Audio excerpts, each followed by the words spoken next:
টাকা লাভ করতে গিয়ে আপনি 1 লক্ষ টাকা ব্যয় করবেন, 3 বছরের জন্য জেল কাটবেন, এই দৃশ্য যেন আমাদেরকে আর পুনরায় দেখতে না হয়।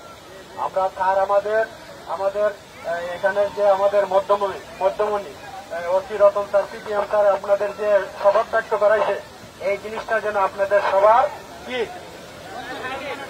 মনে থাকে। আর এই উক্তি নিয়ে আর পর্যটকদের কি সেবা করার দায়িত্ব আপনাদের উপরে। কি পর্যটক আসলে সবার কি হয়? ভালো হয়। তাই পর্যটকরা আসলে পর্যটকের জন্য কোনো হয়রানিতে না পড়ে। আমরা সবাই মিলে করবো কাজ কি, আমরা হারি যেতে নাইলা সবাই মিলে আমরা কাজ করব, ঠিক আছে? আমরা সবাই মিলে সুন্দর থাকার চেষ্টা করবো, পর্যটক ভাইদের আনন্দ দেওয়ার চেষ্টা করবো। আর কখনো যেন কোনো 2 নম্বর মাল আমরা বেচা কিনা না করি, ঠিক আছে? আমরা এখানে ঝর্ণায় যদি কেউ উপরে দিকে উঠে যায়, সবারই কিন্তু দায়িত্ব। আমরা পুলিশের পাশাপাশি আমরা সবারই কিন্তু দায়িত্ব, ঠিক আছে? আর জোরদার আছে যতটুকু পারি আমরা পরিষ্কার করে রাখবো, ঠিক আছে?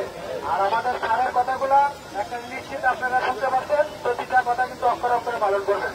তার যেগুলো কথা বলে আসছে আপনাদের কাজে লাগছে। আমরা স্যারের কথা কোনো বলে যেতে দেবো না, ঠিক আছে?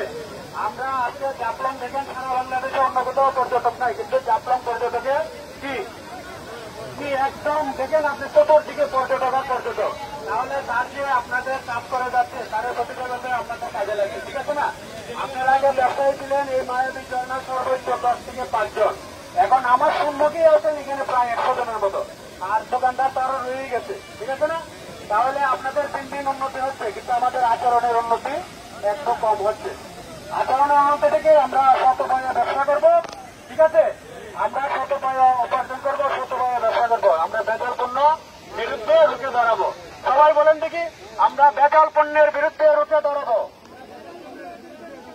শতভাবে উপার্জন করবো।